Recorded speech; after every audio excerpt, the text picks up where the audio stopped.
원장님 소개드리겠습니다. 네, 반갑습니다. 제가 저 정권이 주사부 정권 올라가는 거 보고 죽기 전에는 저의 정당 정치에 대해서 해보러 벌써 기회가 있을지 모르겠습니다. 저는 상당히 지금 보람 있게 느끼고 있습니다. 제가 자유한국당 의원들과 가까이 자유민주학회 회장을 한 1년 했는데, 아마 제가 애국당에 안 왔으면, 우리 공화당에 안 왔으면 그분들과 이런저런 세미나를 했을 겁니다. 사회자를 보면서. 근데 저는 제가 작년 2월달에 건강대학을 끝내고 저희 안양에 올 때 이런 결심을 했습니다. 학문을 이만큼 가르치면 31년 가르치던데, 학문으로 강단에서 나라를 구하는 것은 이제 끝났다. 저는 그런 결심을 했습니다. 그래서 저에게는 두 가지를 생각했어요. 하나는 굉장히 엉뚱한 생각인데, 신학교로 가가지고 목사가 되고 싶다. 신학을 공부해서. 신학교. 신학 문제죠. 두 번째는 좀 더 적극적으로 학문 외에 적극적으로 더 참여를 해야 되겠다. 현실 문제에 대해서. 그런 생각을 했었는데, 저를 신학교 안 내는 사람이 있습니까? 이 많은 신학교가 어디에 붙었는지 제가 알 게 뭡니까? 결국 그거는 나는 못 가고, 결국 이제 이쪽에까지 왔는데, 아마 제가 계속 자한당 국회의원들과 같이 있었으면은 아마 끝이 없는 세미나를 했을 겁니다. 끝이 없는 세미나. 저는 세미나라든가 학문으로 대한민국을 구할 시기는 이미 지났다고 보는 사람입니다. 지금 우리나라 지식인들이 왜 비극이냐? 우리나라 역사학회 완전히 작용화되었습니다. 역사학회. 저기 백주년을 하는 것도 나라도 없는데, 저기 백주년 해가지고 상해 임시정부가 건국이다 해가지고 국민을 속이는 그 탑이 저게 만들어지려는 게 바로 저거예요. 그 다음에 법조계 알죠? 김일성 장학생들 60년대 말에 김영규 간첩 출신인 김영규의 소리 없는 전쟁의 그 책에 의하면 대한민국의 모든 유혈 사태는 북한이 개입이 안 된 데가 없다고 그 사람이 장언하고, 저하고 대전 병원에서 폐암으로 죽었습니다. 제가 직접 가보지는 못했습니다만은, 대한민국의 모든 유혈 사태는, 좋지 않은 사건 사고에는 북한이 개입됐다고 자기 자신이 장담을 한 인물입니다. 그런데 북한에 내려온 간첩들이 살아남기 위해서 무슨 짓을 했냐면은, 수도권 일대 고시원 알죠? 거기에 꽈리를 틀고, 빌딩을 짓고 고시원을 꽈리를 틀고, 스카이 데모하지 말고 법대생들 장학생으로 해가지고 키워서 사법부를 장악해라. 그래서 10명 중에 1명만 사법고시 해도 대한민국 자경화의 성공이다. 그런 이야기를 한 지가 이미 30년, 40년이 흘렀습니다. 여러분 사법부 알죠? 지금 사법부 보시지 않습니까? 박근혜 탄핵이 어떻게 이루어졌는가? 그 이야기는 나중에 합시다. 이러다면 또 30분 빠지니까 오늘 6.25 아마 잘못하면 못 보낼지도 모르겠습니다. 제가 6.25 전쟁을 대학교에서 학생들한테도 6.25 한미관계로 해서 강의를 했습니다만은, 그 당시에 그 학생들에게 제가 이런 이야기를 했습니다. 미국에서의 한국전쟁은 forgotten war, 잊어버린 전쟁이다. 한국전쟁과 베트남 전쟁은 잊어버린 전쟁이다. 미국인들은 그렇게 각인되었습니다. 왜 그렇겠습니까? 한국전쟁, 6.25 전쟁은 무승부 전쟁이죠. 그런데 베트남 전쟁은 철수를 했기 때문에 진전쟁이에요. 그것을 미국인들은 기억하고 싶지 않다. 그런 말이었던 것입니다. 근데 제가 학생들에게 이야기한 것은, 이 한국전쟁은 잊어버릴 수도 없고 잊혀지지도 않고, 지금 이 전쟁은 70년 동안에 어떻게 계속되고 있다는 이야기입니다. 남북한 간에 총질만 하고 있지 않지, 이 남한 내에서 보이지 않는 엄청난 사상전쟁, 체제전쟁, 역사전쟁이 벌어지고 있는 이유는 남북한의 분단의 문제에 있었던 것이고, 북한의 공산주의 세력이 엄연히 존재하는 그 실체 때문입니다. 여러분, 제가 그랬지 않습니까? 전 세계에 걸쳐서 분단 국가는 평화적으로 통일을 이룩한 적이 없습니다. 예멘도 평화적으로 통일하자 해가지고 북예멘 남예멘 해가지고 결국은 내란으로 들어가고 총질해가지고 총질하고 죽고 죽이고 해가지고 결국은 무력으로 해가지고 한쪽이 강한 세력이 약한 세력을 억압을 한 게 그거 아닙니까? 모든 분단국가는 통일을 하게 되면은 강한 세력이 약한 세력을 잡아먹게 돼 있어요. 그래서 우리나라가 왜 위기에 왔느냐? 어떤 농객들에 이렇게 이야기를 하다 보니까 우리 애국당이, 우리 공화당이 박정희, 이승만 정강정책 사상을 개심을 정확하게 하고 있는지 잘 모르시더라고요. 자꾸 집회에서 뭐 박근혜 하니까 박근혜 정신만 자꾸 하느냐, 잘 모르시는 분이 있더라고요. 말하자면 팟캐스트에 초대를 안 받았으니까 그런 말씀을 하시는 겁니다. 우리 강원뿐만 아니라 우리 대한민국이 앞으로 저는 감히 말씀드립니다만은 살아남기 위해서는 어느 두 분? 이승만, 박정희 이 대통령의 리더십을 철저하게 학습하는 것을 저는 우리 당도 살리고 우리나라도 살린다는 그런 확신을 가지고 이 자리에 섰던 것입니다. 오늘 6.25 전쟁을 이렇게 이야기하면서 다시 한 번 더 생각해야 하는 것이 70년 동안에 좌익들이 이 나라를 끌어뭉기기 위해서 결국은 주사파 정권까지 등장을 시켰는데 그 70년 동안의 좌익 세력들이 수적 열세에서 하나씩 진실을 구축하고 거짓말과 사기 탄핵이라든가 광우병이라든가 별의 별짓 시체를 동원하고 별의 별짓을 동원해가지고 오늘날의 좌익의 촛불 쿠데타지 혁명지 촛불의 쿠데타를 일으킨 그 수법은 바로 6.25 전쟁 때에 그 공산 중공군과 북한 군대가 한쪽에는 총질, 한쪽에는 정전협정 통해서 이 사람들의 거짓말, 사기, 술책, 음모 모든 것이 대기사에 드러났다는 사실입니다. 그래서 이런 이 어제 지난 시간에 네트 위주의 중장을 이제 하다가 말아버렸는데 이승만 대통령 애국심에 가득 찼다는 이야기를 말씀을 드렸죠.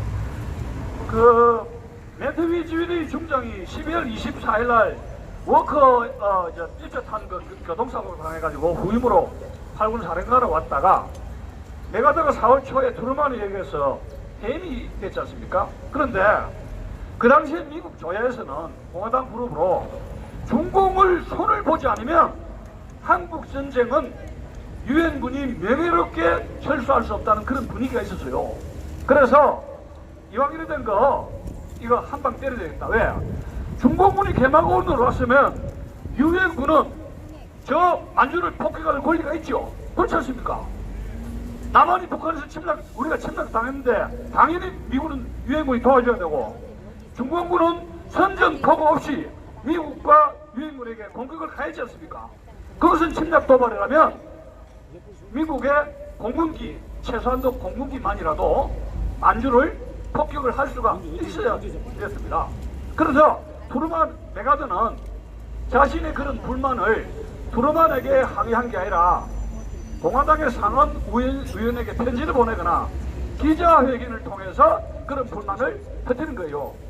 그러다 보니까 트루만은 이것은 항명이다 해서 부실을 갖게 되고 한창 한국에서 중국 공산당하고 붙어야 된다.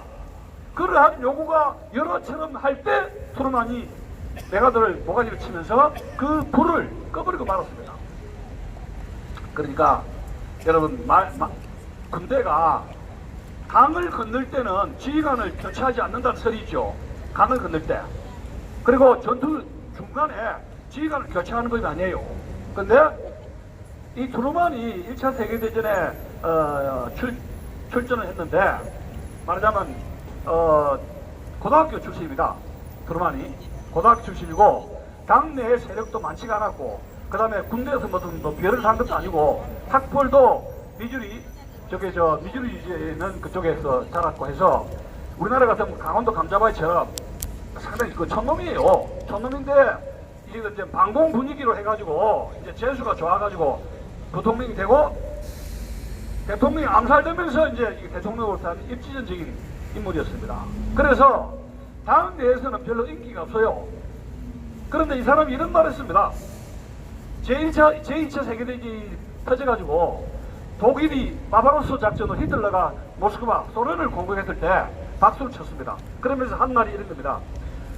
소련과 독일, 공산주의와 독일의 나치스트들은 박 터지게 싸우고 곰과 호랑이가 죽도록 싸우고 지금들이 물어뜯어 죽을 때까지 싸우도록 내버려둬라. 그런 유명한 말을 했습니다. 트루만은 이 당시에 뼛속까지 공산주의자였습니다. 나치도 싫어하고 공산주의자들을 싫어하는 인물인데 다만 당과 군부라든가 이런 국민들 사이에 별로 인기가 없었습니다. 그러다가 이제 이 메가드가 계속 공화당의 대통령 후보로 해가지고 이렇게 캔디데이트 해가 이렇게 자꾸 인기가 뜨니까 막 그런 데 대한 어떤 뭐 라이벌 의식이라든가 어떤 콤플렉스라든가 그런 것이 없었다고 보기는 어렵습니다. 그 지도자가 굉장히 중요한 것이 김대중 씨가 목포상고 대학교 안 나와가지고 YS에 대한 콤플렉스가 있었지 않습니까? 그러다 보니까 우리나라 대통령 중에서 명예박사 학위를 따기 위해서 전 세계를 돌아다니는 게 DJ예요. 학벌 콤플렉스예요. 네? 경희대학교 명박을 해가지고 마지막에는 이 사람이 집착한 게 노벨 평화상이라는 거 아시죠? 그걸 누가 줍니까? 그러니까 돈으로 해가지고 몇 키로 해가지고 이 노벨상 위원회가 해가지고 국정을 총해가지고 약을 쓰고 김정일에게 5억을 갖다 주고 결국 평양 가가지고 5억을 미국이 여러분 김대중을 2번 살려줬을 때 북한에 5억 달러 갖다 주면서 노벨 평화상을 타라고 그 사람을 2번 살려줬습니까? 어찌 보십니까? 여기 젊은 사람 있는데 그건 아니죠. 네. 미국과 대한민국 국민은 김대중이가 속았어요. 우리는 지금 30년 동안에 주사파에게 속았죠. 이번에 뭐는 반일 토착 외고다 뭐다 하는데 이번엔 만약에 일본과의 경제전쟁에서 이런 그 반일 프레임에 속으면은 저는 대한민국의 미래는 없다고 봅니다. 자, 우리 정신 바짝 차려야 됩니다. 자, 이 매튜 리치웨이가 이제 그 당시에 드리프터였는데 4월 달에 메가더에 부임을 해가지고 유엔군 사령관이 됐는데 이 리치웨이는 이런 겁니다. 병력을 더 이상 원치 않는가. 다만 내한테 공군과 해군 활액만 주면은 나는 중공군을 무찌르겠다. 그렇게 하고 전선에 직접 가서 퇴각하는 패닉이 된 이 유엔군들을 후퇴를 막았습니다. 자기가 권총을 빼가지고 그래서 이 리치웨이가 현장의 지도력으로 해가지고 이 소위 그 유엔군의 퇴각을 막고 전선을 안정을 시켰습니다. 그래서 여러분 그 유명한 51년도 그 유명한 145호텔을 알지 않습니까? 145호텔 서울에서 145호텔 퇴각 그 경험한 사람 한번 손 들어 보십시오. 저는 이야기만 들었습니다. 예, 그 두 번째 145호텔로 하는데 그렇지만은 평택, 지금의 평택입니다. 평택 근방에서 후퇴가 중단이 되고 다시 반격을 하게 되는데 여기서는 리치웨이 탈군 사령관의 지도력이 대단히 역할을 했고 이 메가더 이 합참에서는 이 리치웨이 중장을 나중에 유엔군 사령관으로 발탁을 해야 되겠다 해서 이제 전선이 연장이 되었던 것이죠. 근데 이 당시에 그 중공군을 좀 말씀드린다면은 중공군의 총 공세는 무려 7번에 있었습니다. 7번. 50년 10월 25일에 유엔군 곁에 청천강에서 전투가 있었고 11월 25일 날 그 장진호 전투에서 있었고 부천에 장진호 전투에 있었고 그 다음에 이제 12월 31일 38수 이남으로 친정 공사를 145태 세 번째죠. 그 다음에 이제 2월 51년 2월 12일 달 원주의 그 유명한 그 집행리 전투. 이 집행리 전투가 굉장히 유명한 것인데 유엔군이 서울을 탈환하게 된 계기가 된 것이 그 집행리 전투였습니다. 이때 이미 유엔군 말고 중공군이 화력이 떨어지면서 보급이 길어지겠죠. 그래서 유엔군의 이 공군력을 감당을 할 수가 없었습니다. 자, 유엔군하고 북한군하고 여러분 이제 내려오는데 물론 그 집차라든가 이런 게 있습니다만은 그런 집차 같은 것이 열차, 집차 유엔군이 그 철도를 폭격하죠. 집차도 폭격하죠. 낮에는 병력을 이동시킬 수가 없습니다. 자, 그러면 야밤에 뭔가 떡이라든가 보급이라든가 뭘 이동을 시켜야 되는데 이 중공군은 뭘 가지고 이동하겠습니까? 그 옛날에 이 옆에 지고 있는 게 뭡니까? 지게라는 거 아시죠? 야밤에 지게를 지고 이동을 하게 됩니다. 자, 그러나 유엔군의 진격을 막을 수가 없었습니다. 우리가 그 중공군이 그 내려올 때 그 유명한 것이 그 국제시장에서 영화에 쓰던 그 흥남 철수작전 아닙니까? 근데 그때에 14,000명의 인명을 탈출시킨 게 메드로스 그 빅토리아인데 이건 뭐 군함이 아니고 이런 그 화물선이라고 이렇게 이야기도 하고 있습니다만은 메드로스 빅토리아 14,000명을 탈출시켰는데 문재인의 운명을 보면은 재미난 말이 나오고 있어요. 흥남 철수 작전에서 아버지가 LSD를 탈출했다고 이래 이야기합니다. 그리고 문재인 자기 아버지는 절대 공산당원이 아니었다. 여러분, 함흥시에서 농업개장을 하면은 완장치 하면은 공산당원이 아니면 그 농업개장을 하기가 굉장히 어려워요. 그런데 그 거래는 아니라 그럽니다. 우리가 한번 물어볼 수가 있죠. 제 양반 감옥소에 갔을 때, 법원에서 갔을 때 누가 서성고 변호사님이 당신 아버지가 공산당이 아니라는데 증거 있느냐? 지금 우리가 서면으로 물어도 됩니다. 아버지가 공산당이 있냐 아니었냐? 지금 그의 어머니가 저 영도다리 밑에 나이가 90이 넘었는데 살고 있어요. 언론이 거기 가서 여러분 유튜브 방송 한번 가보십시오. 영도다리 밑에 엄마한테 톡톡톡톡 두드려가지고 남편이 이건 농업 개장이라 그랬는데 공산당원이 있냐 아니었냐? 그거 물어보면 돼요. 그죠? 언론 왜 안 갑니까? 언론의 직무유기예요. 다 들어가게 돼 있어요. 근데 제가 그 이야기를 한 이유는 LSD라는 것이 수륙, 양륙, 해변가에서 이렇게 상륙하는 그런 조그만 보트거든요. 그 한 10명, 20명 이상 못 타요. 그리고 파도가 뛰는 동해안에서 연안으로 멀리 못 나갑니다. 작전하기에 50분, 30분, 1시간, 30분 이상으로 노르망디 상륙작전에서 해변가에서 LSD를 떼어가지고 노르망디 그쪽으로 상륙시킨 게 조그만 상륙전인데 함흥에서 원산 해가지고 그 동해안에 겨울에 부산이라든가 거제도로 그런 10명, 20명 하는 그 보트를 타고 함장이 그런 걸 지시할 수도 없어요, 이게. 제가 이 군사령관들한테 LSD가 이거 원한 앞바다에 띄울 수 있나 그러니까 잘 모르겠다 그러더라고. 이거 아마 그 문재인의 운명에 보면은 그러면 자기 아버지가 좋습니다. 자기 아버지가 LSD를 타고 왔다 칩시다. 거제도로 갔다 그러는데 그런데 그렇다면은 문재인의 운명에는 땡큐 아메리카 우리 저 트럼프 대통령 왔지 않습니까? 땡큐 아메리카 땡큐 트럼프 얼마나 외쳐댔습니까? 30분 1시간 외쳐댔죠. 근데 그 책에 그런 게 한 구절도 없어요. 미군 고맙다는 말 한마디도 없고 바로 그 다음 챕터에 어떤 말이 나오냐면 이영의 재난시대의 논리를 읽었는데 베트남에서 미군이 철수하고 미군이 패배한데 희열을 느낀다 하는 게 이영이가 나와 있거든. 이영의 재난시대의 논리 책에 나오는데 그걸 보고 문재인은 기쁨을 느꼈다는 거예요. 베트남이 공산화되고 미군이 올라면서 패해가지고 도망가를 보고 희열을 느꼈다는 겁니다. 그럼 이게 뭐냐 얘. 그러면서 신용복을 존경한다 그랬죠. 공산주의자. 신용복은 법정에서 나는 공산주의자라고 공언한 사람이에요. 재판장 안에서. 그 통지랑. 그러면 도대체 우리가 생각해 볼 때 이 사람은 경남중학교, 경남고등학교라는 부산의 인류 아닙니까? 부산중학교하고 쌍벽인데 그러면 이게 지금 가정교육이 어찌 됐길래 학교에서 사회 역사 과목 선생님들이 어떻게 가르쳤길래 문재인의 머리에는 이렇게 방공교육이 아니고 빨갛게 그래서 중고등학교 때 물이 들어있었냐 이야기요. 이 아버지 엄마는 뭐 했느냐 이야기요. 그래서 제가 언론한테 영도다리 밑에 가서 엄마하고 인터뷰하면 모든 게 다 나온다 이런 이야기입니다.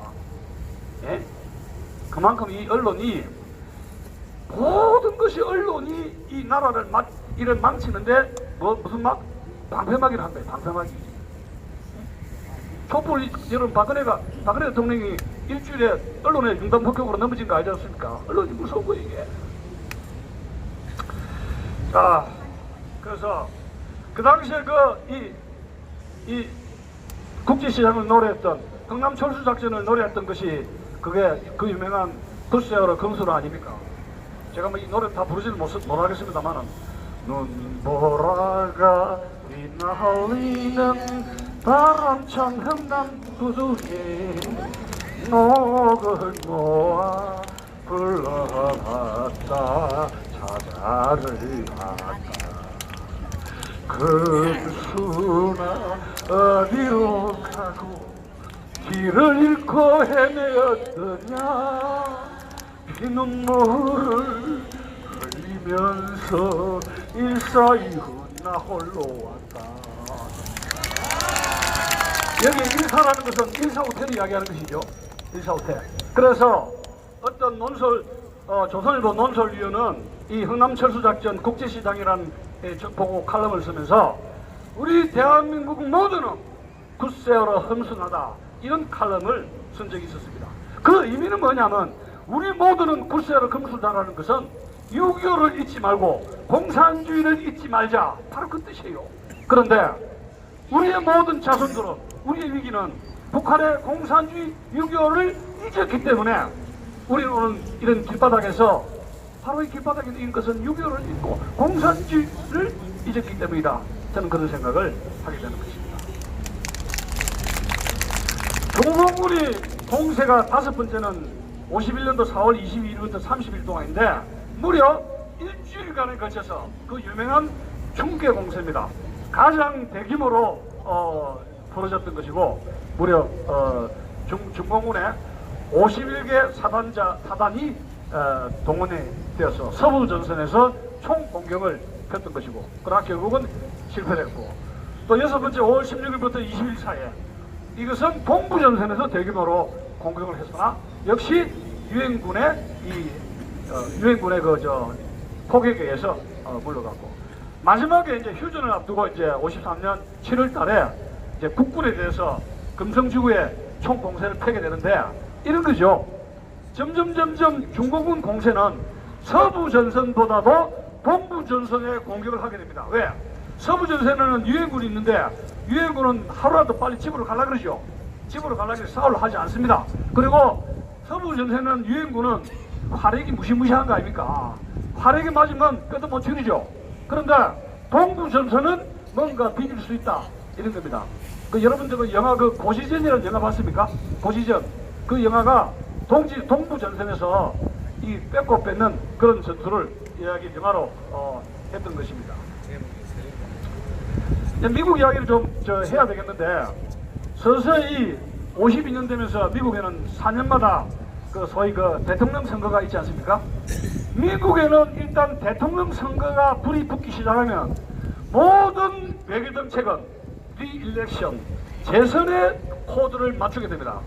지금 여러분 트럼프 대통령 지금 우리 판문점에서 만나가지고 뷰티풀 레터니 뭔 일이 하다가 이제 김정을 갖고 노는데 이방카가 아버지의 그 스케줄을 관리를 해요. 그래가지고 아마 이방카 쪽으로 우리 보수 우익 쪽에서 이렇게 가는 아마 커뮤니케이션 이 구멍이 지금 뚫는다고 바쁜가 봐요. 어쨌든 간에 두더지 구멍이든지 뭔가 뚫어야 될 거 아닙니까? 그죠? 그러니까 이 공무섬으로 구멍을 뚫든지 아니면 백악관 밑에 터널로 해가지고 땅굴을 파가지고 뭐 이방카 쪽으로 뚫든지 그러면 이제 대통령한테 편지 좀 전해주시오. 어쨌든 간에 우리는 죽기 살기로 뭔가를 뚫어야 됩니다. 공무섬을 뚫거나 이방카 밑에 침대 밑을 뚫거나. 그런데 미국에서도 이 6.25 전쟁 당시에 선거를 해야 된단 말이에요. 선거를 해야 되는데 트루만은 이미 안 된다. 메가더를 굉장히 불명예하게, 야비하게, 잔인하게 군대가 여러분 군인들이 뭘 먹고 삽니까? 명예를 먹고 살지 않습니까? 그죠? 아주 비열하게 잘라버렸단 말이야. 그래서 트루만은 그로부터 끝난 거예요. 그러면 공화당이 이제 집권할 유일한 찬스인데 무려 프랭클린 델라웨어 루즈벨트 뉴딜부터 1929년 대공황 이후부터 2차 대전 한국전쟁까지 무려 민주당이 10년, 20년 정말에 독점을 해버렸습니다. 이제는 공화당에서 정부를 잡아야 되겠다 해서 여기저기 물색을 했는데 무엇이로 전쟁 영웅을 물색을 해야 되겠다 해서 나온 인물이 다글라스 맥아더와 아이젠하워였습니다. 그런데 거기에 있는 선거 책략가들이, 공화당 선거 책략가들이 맥아더와 아이젠하워를 이렇게 이제 저울질해가 비교를 해보니까 맥아더는 대중성이 떨어지는 거예요. 대중성. 제가 그래서 이야기해서 아까 참 우리 조 대표님 말씀 좋게 하셨는데 국민과 더불어, 우리 그건 국민과 더불어요. 그걸로 끝이에요. 저거 저 더불어 공산당인지 뭔지 하는 거는 더불어 김정은과 우리 이렇게 얘기합시다. 앞으로 표를 딱 할 때 우리 공화당은 더불어 국민과 더불어, 그다음에 뭐 더불어 민주당은 더불어 공산당과, 김정은 공산당과 이 표지만 붙이면요 내년 선거 끝납니다. 무슨 말인지 알겠죠? 그리고 사실이 그렇지 않습니까? 사실이 그래요. 우리는 문재인과 주사법만 공격할 게 아니라 더불어민주당은 너희들 빨갱이들 이거 취한 게 아니냐, 책임지라, 그래 할 수 있죠? 그거 완전 고립시킬 수 있는 겁니다. 표 하나로. 네? 왜 그렇게 고립 못 시킵니까? 그래서 아이젠하워 맥아더는 필리핀에 30년대에 맥아더의 헤드쿼터 총사령부가 있을 때 아이젠하워가 중령 시절인가 소령 시절에 맥아더의 그 참모부에서 일을 했습니다. 아마 맥아더 밑에 계속 부관 참모 역할을 했으면은 이 사람이 전쟁 영웅이 못됐을 겁니다. 그래서 맥아더 밑에서 별로 큰 장수가 없어요. 이 장군이 중요한 게 뭐예요? 자기도 커야 되지만 밑에 사람들 잘 지휘관들을 키워야 되죠. 맥아더는 자기 자신은 엄청 오성장군으로 컸는데 밑에 뭐요? 밑에 참모들을 이렇게 키우지를 못했어요. 많이. 물론 자기는 잘났죠. 정치 지도자든지 군 지도자들은 밑에 사람들을 좀 키울 줄 알아야 돼요. 그래서 이 아이젠하워하고 맥아더의 나이는 10살 차이입니다. 맥아더는 일방적으로 지시형이란 말이에요. 그런데 아이젠하워는 능글능글하는데 일단 말을 작게 합니다. 하면서 이 참모들의 마음을 일단 편하게 합니다. 그리고 친화력이 좋아요. 패튼 장군이 그 시칠리아 전투에 가가지고 병사가 겁이 나가지고 전투를 안 하니까 너 이 새끼 일로 와 해가지고 너 인마 군대가 이렇게 하면 약간 비슷하기 때문에 그것이 언론에 보도되고 해가지고 그걸로 해가지고 옷을 벗을 뻔했습니다. 패튼 장군이 런던에 갔는데 아이젠하워가 이걸 잘라버리려 하다가 이 전투력이 있지 않습니까? 그래서 44년 노르망디 상륙작전 이후에 발치 전투를 해가지고 굉장히 연합군이 어려울 때 아이젠하워는 패턴을 부릅니다. 마치 이거는 백선엽 장군이 6.25가 터지면서 소령입니까? 박정희 소령을 불러가지고 당신 일로 오라 해가지고 옆에 앉아라 하는 거 아닙니까? 백선엽 장군. 그래서 아이젠하워가 패턴 장군에게 그거 가가지고 탱크 부대를 지휘라 해가지고 분단 병력을 줍니다. 패턴이 거기에서 대공을 세우면서 이 히틀러의 발치 전투를 종식시키게 됐던 것이죠. 이 사람이 아이젠하워가 부하들이 마음이 편합니다. 아이젠하워 밑에 가면 친화력이기 때문에 말을 적게 하죠. 그 다음에 자기 이 역할 분담을 착착착 이렇게 하는 이 부하들이 많이 딴다 이야기죠. 그래서 이 사람이 나토 총사령관하고 여기는 여러분들 알다시피 콜롬비아 대학의 총장까지 했습니다. 인덕이 있는 거죠. 그러다가 이제 그 공화당에서 아이젠하워라는 인물을 발견한 겁니다. 전쟁 영웅인데 이 사람을 대통령 후보로 하면은 확실하게 정권을 장악하겠다. 그런 판단을 했던 것입니다. 그래서 결국은 대학 총장, 그러니까 이 사람이 선거 공약으로 이런 겁니다. 간단한 겁니다. 한국전쟁 끝내겠다. 뭐 구질구질하게 말할 필요 없습니다. 레닌이 권력을 잡을 때 이 모스크바 로드가 이런 노동자 농민 대학생들에게 어떻게 선동했냐면은 이 레닌이 Peace and bread. I'll give you peace and bread. 나는 여러분들에게 빵과 평화를 주겠다. 간단한 겁니다. 우리 구호는 뭐예요? 국민과 더불어민주당은 더불어공산당이다. 그 딱지 하나면 끝나는 거예요. 구호 하나면 한 방으로. 그래서 이 사람이 그 선거 공약은 한국전쟁 끝내겠다. 그거 아닙니까? 그래서 당선되고 나서 한국을 직접 방문했습니다. 아이젠하워의 주특기는 친화력과 조직력입니다. 지가 야전에 가서 싸우지 않습니다. 다른 사람을 보내는 겁니다. 여러분, 초안지에서 그 유방 알죠? 유방이 한신을 꼬셔가지고 전방에 보내는 것과 똑같습니다. 한신 장군이 항우 진영에서 뛰쳐나와가지고 유방을 만났습니다. 그 유방하고 이제 대화가 나오는데, 당신 내한테 왜 왔나 했어요. 유방이 한신한테. 그래서 용병 굉장한 덕이 있다고 왔는데, 유방이 이렇게 이야기합니다. 한신한테. 당신은 도대체 용병 손자 병법이 그렇게 뛰어나다고 들었는데 당신은 도대체 몇만 명을 지휘할 수가 있느냐. 그래서 이 한신 장군은 이렇게 이야기합니다. 각하, 저는 많으면 많을수록 좋습니다. 50만이든지 100만이든지 많으면 좋습니다. 그런데 이 유방이 한신에게 다시 묻습니다. 그러면 도대체 나는 어느 정도 거느릴 수 있습니까? 이 한신 장군에게 물었습니다. 자기 이 사람이 건달이고 깡패요.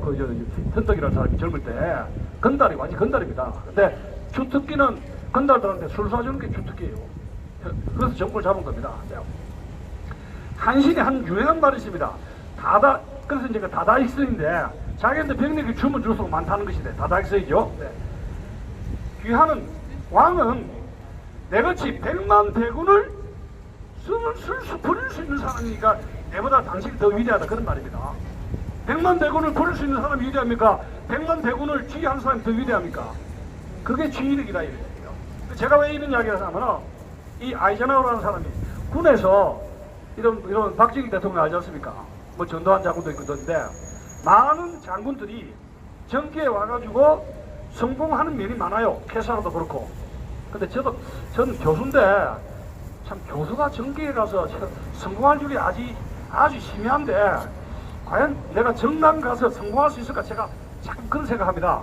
근데 어제 제가 저희 마누라를 만났는데 이런저런 이야기하는데, 당신 정치인은 안 돼. 꿈깨. 이러더라고. 당신 그래 고지식하고 순진해가지고 뭐 조금만 눈물 찔끔찔끔 짜는데 그 가서 뭐 얼마나 하겠느냐고 뭐 큰 생각 말으라고 그러더라고요. 근데 anyway, 다만 이 아이젠하워가 이제 조직력과 친화력이었는데, 한국 전쟁을 빨리 끝내야 되겠다 이런 것이 우리나라의 이승만 대통령에게 전달이 됩니다. 자, 트럼프 대통령이 판문점을 만났을 때 김정은을 갖고 놀면서 이렇게 뛰어가지고 뭐라 했냐면은, 이거 뭐 이 회담 뭐 빨리 안 끝납니다. 서서히 이제 130kg 되는 김정은 대지를 갖고 놀겠다는 거 아닙니까? 김정은 죽을 맛이죠. 왜? 북한의 공산주의 수법에 의하면은 자유진영 사람들은 협상을 엿가루처럼 질질질 끓으면 똥구멍에 똥줄이 타서 양보를 하면서 공산주의자들은 이득을 얻는다 하는 것이 공산주의자의 협상팀의 ABC예요. 그런데 이 트럼프는 손자 병법을 읽었다 그래요. 그러면서 공산당 수법을 좀 아는가 봐요. 이게 이제 미치는 거예요. 질질질 끄니까. 그래서 제가 뭐 점쟁이는 아닙니다만은, 이번에 선거가 당선되면은 중국 문제라든가 북한 문제가 제 추측입니다. 급물살을 타지 않을까, 그런 생각이 듭니다. 왜냐? 선거 전에 이란을 폭격을 하려고 그랬는데 옆에 선거 참모가 각하, 이라크 때리면은 사상자가 많이 나면, 민간인들이 뭐 50명 100명 죽는다 그러니까 사상자가 많이 나면 아무리 그걸 잘 두드려 패도 여론이 나빠져서 선거에 마이너스가 됩니다. 부시를 보십시오. 그냥 부시가 이라크 전쟁했습니다마는 4년 해가지고 클린턴한테 뭐가 있습니까? 이 바보야, 문제는 경제 해가지고 그거 하나 들고 와가지고 뒤집어졌지 않습니까? 그래서 그래? 그럼 어떻게 되느냐? 이리저리 질질 끌어라 이야기. 질질. 그래서 그 책략대로 하게 된 겁니다. 자, 문제는 아이젠하워든지 트럼프 행정부든지 북한의 공산주의, 중국의 공산당을 요리를 하게 될 때 대한민국의 국가 이익이 얼마나 확보되고 대한민국의 국가 이익이 얼마나 침해되느냐, 그거죠. 그것 때문에 이방카 여사의 터널을 뚫든지 뭔가를 침실을 뚫든지 그 구멍을 뚫어야 된다는 바로 그 말입니다. 우리 이야기를 해야 된단 말이에요. 우리가 이렇게 하면 안 된다. 그래서 아이젠하워가 이리 와가지고 아이젠하워의 대한인식이라는 거는 이겁니다. 이것도 아니고 저것도 아니에요. 3번선으로 북진하는 것도 안 된다. 통일, 자유민주 통일 어림도 없어. 어림도 없어요. 미군들이 죽는데 대한민국 사람들이 미군의 목숨값 내놓을 수 있습니까? 못 내놓잖아요. 그러면 남침, 북한, 남한의 공산화 그것도 안 된다 이것 때문에. 올라가는 것도 안 되고 내려오는 것도 안 된다. 제가 어릴 때 국민학교 중학교 때 이승만 박사 사회역사 수업은 거의 내가 99점 100점 받았는데 거기에 이승만 박사의 북진 통일이 그게 있습니다. 근데 제가 어릴 때는 이승만 박사의 북진 통일 저는 당연하다고 봤습니다. 제가 어릴 때는 순진해서 그것도 참 순진한 건데 열렬하게 지지했습니다. 제가 저 국민학교 중학교 때. 그런데 제가 나이가 들어가지고 대학 교수가 돼가지고 학회도 받아가지고 이승만 박사 뭐 한미관계 어쩌고 저쩌고 하니까 이승만 박사의 북진 통일은 이거는 미치광이 전쟁광이 하는 줄 알고 늙은이가 하는 또라이가 하는 짓이지 수국 꼴통이 하는 것이지 한반도는 평화적으로 해야 된다. 학회에서 발표를 쫙 하고 있어요. 근데 제 마음은 그걸 듣고 세상의 민주화의 분위기죠. 근데 저는 그걸 듣고 좀 납득을 안 했습니다. 뭐 저렇게 지식인들이 저렇게 약하게 해가지고 과연 이 나라가 북한 공산주의 정권에게 견딜 수가 있겠느냐 막 그런 생각을 했습니다. 여기 제가 이 책을 보면은 이게 지금 이 커뮤니스트 니고시에이터 이 터너 제독이 10개월 이상을 공산주의 판문점에서 공산주의와 협상을 하다가 얼마나 화가 났으면 이런 책을 썼겠습니까? 얼마나 화가 났으면, 얼마나 공산주의자들을 몰랐으면 이런 책을 써가지고 유엔군과 미국 행정부의 교훈으로 이런 책을 남겼었겠습니까? 얼마나 화가 나면. 여기 보면 서원에 이런 말을 하고 있어요. 공산주의자와의 협상은 힘을 배경으로 하지 않으면 말을 듣지 않는다 이야기가.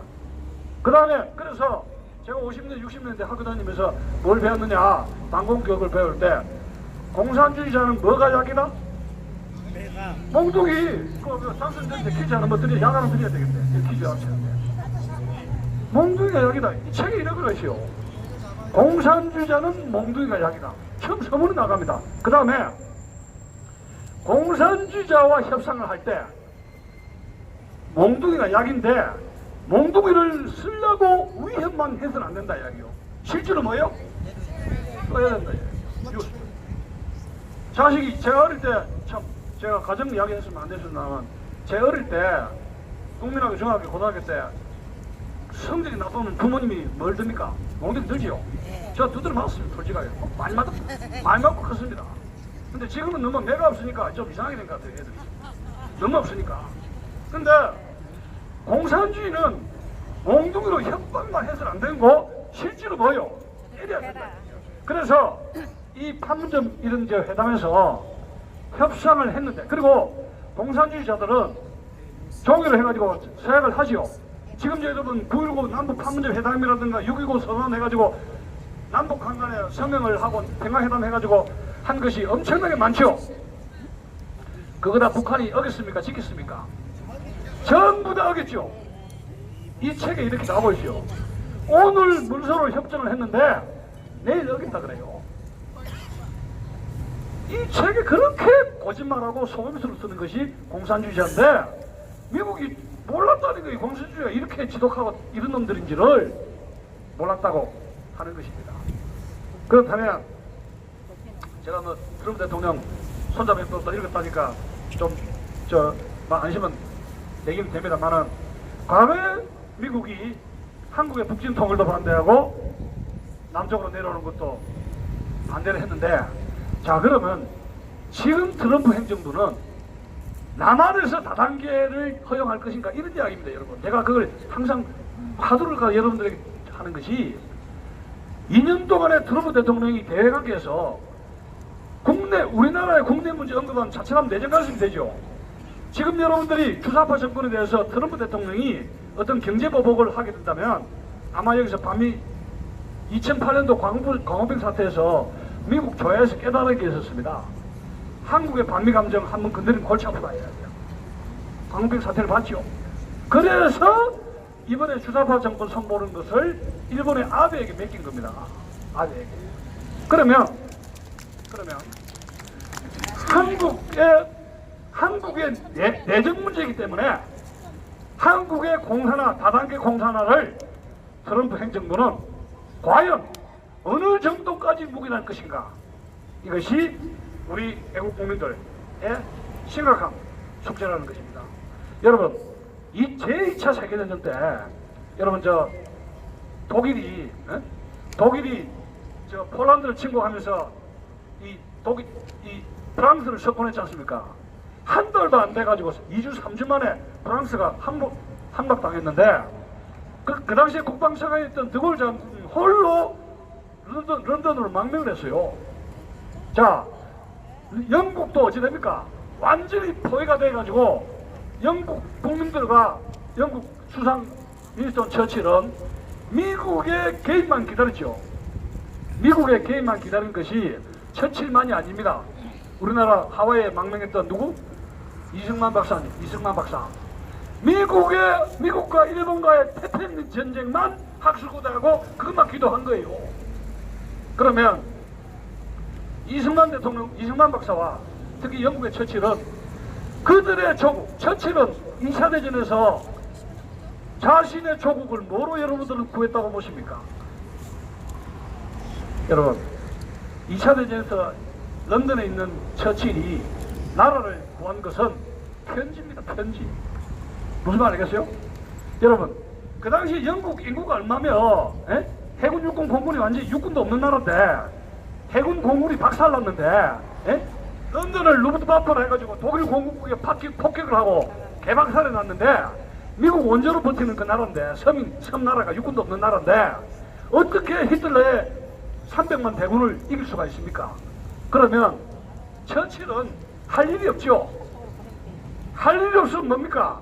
미국의 트루먼 프랑클린 루즈벨트 대통령에게 할 일이 없으니까 편지를 쓰는 겁니다. 편지로 나라를 구한 거예요. 하와이 숲에서 이승만 대통령이 조국을 잃어버렸을 때 아까 어제 지난 시간에 이야기했습니다만 기독교를 믿는 미국을 이용한 것이죠. 그것이 히트 친 것인데 이승만 대통령이 영어 하지 않습니까? 그 프란체스카 여사 독일 여자지만 영어를 잘하잖아요. 타이핑 다 해가지고 영어 틀린 거 고쳐주고 비서로서는 말도 많아요. 세크레터리로는 프란체스카 여사가 비서 월급도 안 주고 되니까. 근데 국무성의 미국 대통령에게 이승만 박사는 왜 대한민국이 독립이 돼야 되느냐, 왜 일본을 미국은 경계해야 되느냐, 앞으로 전쟁이 일어나는데 왜 동북아 아시아를 미국이 무시를 하느냐, Look at the Japan, look at the Japanese embassy. 계속 경고를 하고 국무성 장관에게, 미국의 교회, 미국 목사에게 이 대한민국의 독립의 정당성과 앞으로의 미국의 리더십 이렇게 있으면 안 된다 이야기요. 그래서 이승만은 편지로 자기 조선을 알리고 독립의 정당성을 알린 것이죠. 그리고 미국의 역할이 뭡니까? 자유민주주의 국가에서 전 세계에 있는 노예를 해방시키는, 크리스천 해방시키는 그 도덕적 의무를, 자존심을, 미국의 미션을 자꾸 이야기해 줄 거예요. 이 박사가 미국의 미션. 우리가 트럼프에게 주목해야 될 것이 땡큐 트럼프 좋아요. 그런데 더 나아가서 트럼프가 미국 대통령으로서 세계 경찰에서 역할, 아메리칸 퍼스트 스트라티지를 칩시다. 그렇지만 과거의 선배 대통령들이 뭘 이야기했습니까? 세계 경찰관으로서의 월드 피스로서의 리버럴 데모크라시, 그것을 그 이데올로기를 지키는 선배 대통령이 있었을 거 아닙니까? 그럼 당신은 뭐 하느냐? 미국의 헌법이 있죠. 동맹국이 있지 않습니까? 공산주의 싸우고 최전방에서 대한민국이 이 변형된 붉은 오레드 데모크라시, 붉은 민주주의 세력과 바로 이 천막에서 우리를 싸우고 있지 않습니까? 그러면 같이 국제적인 연대로서 호응을 할 수가 있는 것이죠. 홍콩에 100만 대문들이 데모를 했을 때 이 국무부에서 뭐라고 그랬습니까? 그래서 이러한 대의명분 처칠이 미국 대통령에게도 수십만 편지를 써가지고 미국의 원조를 2차 대전 때 전 세계에서 가장 많은 미국의 랜드리지 액트 대여 무기 원조가 된 것이 영국이에요. 영국. 그것은 처칠의 편지로 이랬는데 편지로 해가. 여러분 편지 쓰기 쉽잖아요. 미국 대사관은 여기 대사관 있으면 안 되면 한글로 쓰세요. 그게 통역관 많아요. 왜 미국 대사가 부임하자마자 이 사람이 아이고 내가 광주 5.18 광주 시민들한테 인사 먼저 해야 되겠다 해가지고 우르르 편지 5.18 단체 간 거 아시죠? 거기 망신하고 왔습니다만 그때 여러분들이 부임했을 때 편지로 해가지고 여기 태극기 광화문 광장에 와서 인사로 좀 해주십시오 하면 또 광주 가려다 일로 오는 거 아닙니까? 한글로 쓰세요. 어떤 이야기든지 쓰시라고. 영어 안 쓰셔도 좋아요. 그러면 많은 편지가 미 대사관에 워싱턴에 등장하면 이게 뭐야? 여러분 미국은 우리나라보다도 여론을 중시하는 나라 아닙니까? 예? 민주주의. 미국 내 언론도 여론도 있습니다. 그러나 월드 아피니언 미국 태극기에 한국의 태극기 언론도 있습니다. 촛불도 있습니다만은 미국은 여론 정치 민주주의 국가이기 때문에 일반 보통 사람들의 여론을 중시한다. 예. 제가 미국 유학 갈 때 제가 직접 편지를 이렇게 학과장에게 편지를 영어로 편지를 쓰고 했습니다만은 잘 쓰는 편지를 쓰면은 그 학과의 체험인들이 꼼빡 죽어버립니다. 연애 편지를 우리 쓰면은 그 아무리 미녀라도 아름다운 편지를 쓰면 그 미녀가 홀딱 나봤자 지지 않습니까? I love you too much. 난 당신을 사랑한다. 당신의 모든 것을 사랑한다. 당신의 기침을 소리한다. 그러면 이 편지로 이 여자를 낚아챌 수 있지 않습니까? 그 마음이 중요한 거예요. 이게 편지라는 게 연애 편지가 그렇게 중요하지 않습니까? 네. 그래서 우리가 별것 아니지만은 그런 노력도 해야 된다 하는 얘기입니다. 그리고 이제 그 아이젠하워는 미국 대통령이 되면서 이승만 대통령에게 건국 이후 계속 요구한 게 있어요. 한미일 동북아시아에서는 한미일 삼각관계를 통해서 항공기지를 구축해야 된다. 한국과 일본은 같이 가야지 시너지 효과가 있다. 이승만 대통령이 말 안 들은 게 이거죠. 일본 문제죠. 그래서 이승만 박사도 아이젠하워는 이승만 대통령에게 아시아에서 한일 방공망을 요청을 하게 됩니다. 근데 이승만 박사가 대통령이 잘 안 듣죠. 그러다가 58년, 59년에 여러분 혁신당 사건, 진보당 사건으로 해가지고 경향신문 폐간시키고 그 다음에 조봉암이 처형시키 버렸지 않습니까? 그러면서 미국과 관계가 완전히 멀어졌던 것이죠. 자, 여기서 잠깐 조금만 여기서 오늘 그 이야기는 이제 휴전 협정에 대한 이야기인데 휴전 협정은 제일 처음 두 가지 이슈입니다. 38선이냐 현재 싸우고 있는 전선이냐 그게 이제 하나의 경제 문제고 두 번째는 포로송환 문제입니다.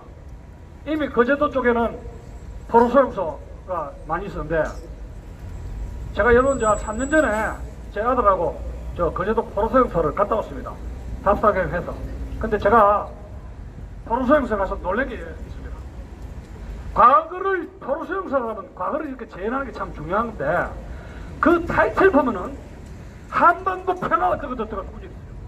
여러분 북한 공산당이 망했는데 망하지도 않고 우리한테 잘못을 사죄도 안 했는데 그 거제도가 어떤 곳입니까? 방공포로하고 이 공산포로하고 사륙전이 벌어졌던 것이 방공포로 거제도 아닙니까? 그런데 그 타이틀에 보면은 한반도 평화 어쩌고 하고 앉았어요. 이거 누가 만든 거예요? 이 한반도 평화라는 이 위장 평화 때문에 나라가 지금 여기까지 가 있는데 국민들을 도대체 이렇게 지금 눈을 가리고 평화 하면서 쏘이고 있습니다. 여러분 김일성 정권이 제일 무서워한 것이 이승만 박정희 정권을 쭉 넘어가는데 처음에 5.18 진압하고 전두환 정권을 굉장히 두려워했답니다. 김일성이가. 그런데 장성국이가 지발로 찾아와가지고 이런 말을 하세요. 남과 북이 무력 충돌 다시는 전쟁이 없도록 잘해봅시다. 장성국이 그런 말을 했답니다. 김일성이한테. 그래서 이 50 세력이 김일성 이야기입니다. 아, 이 50 군부 세력이라고 하는데 별거 아니구나. 그렇게 안 봤어요. 얍잡아 봤어요. 왜? 군대라는 건 뭐예요? 마지막 수단에는 자기 무력을 써야 되죠. 그래서 군대가 이 군대로 이 모든 것이 해결이 되는 것인데, 그 이후에 뭐 육국은 더 말할 필요 없죠. 우리나라 여러분 지금 그 이후로 군대가 무너지는 거 여러분 잘 알지 않습니까? 제가 펜타곤에 유학 시절에 80년대 펜타곤 스테이션, 펜타곤 여기 지하철 여기 있죠. 거기 가면은 제가 깜짝 놀랍니다. 80년대로 50대인데 지하철에 가면 소령 중령 대령 소령 중령급들이 지하철 전철역에서 서서 타는 걸 목격할 수가 있어요. 지하철 기차에서 군복을 입고.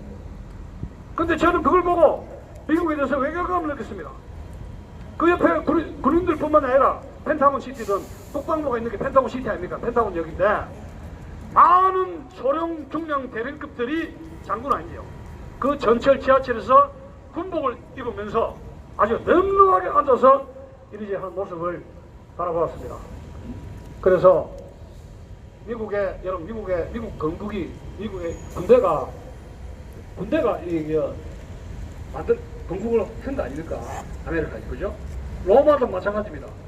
근데 대한민국은 1948년 8월 15일 날 독립운동가들이 연락을 받아가지고 유엔을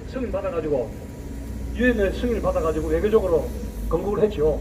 근데 실질적인 국가의 모습이라든가 건국의 양틀을 갖춘 것은 6.25 전쟁으로 해가지고 완전히 폐해가 된 6.25 전쟁 이후라고 볼 수가 있고, 우리나라 총체적으로 70년 대한민국 건국사에서 가장 희생하고 눈물을 흘리고 이 건국이라든가 이런 산업화라든가 이 나라를 만드는데 가장 공을 세운 세력은 누구라고 이런 것입니까?